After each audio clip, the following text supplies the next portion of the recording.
shouting two-term in a house, when it was like a campaign rally. That was the lowest moment of the 13th Parliament. Now, Korapo criticized the president son about the state of the nation address. There was nothing positive. It was not nothing positive. It is about the president or OVC, or still about the Somali manifesto. On the after 3 years, on it was an update, It was not an update. He keeps telling us we want to be, we will be, we are planning to be. We are in Singapore's footsteps. Which Singapore's footsteps? Singapore take it with rampant corruption. Singapore take it empowerment. That is not how Singapore reached where it is.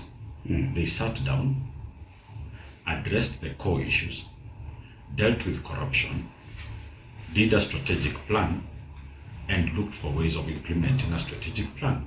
Whereby the strategic plan, the implementation, the oversight, everything is one person, William Samoei Ruto.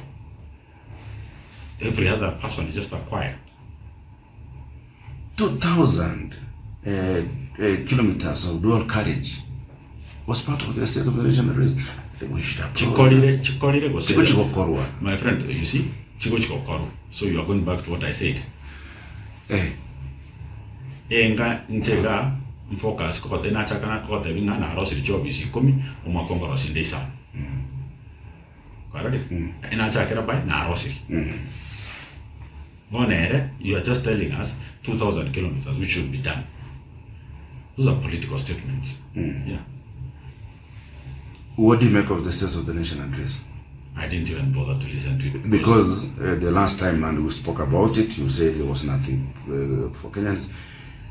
It's a constitutional obligation. Yes. Should we scrap it? Because no, we shouldn't. Intended purpose. Just because of one rogue president. Because to what a rogue president. All we just is to fix the presidency and have the right president.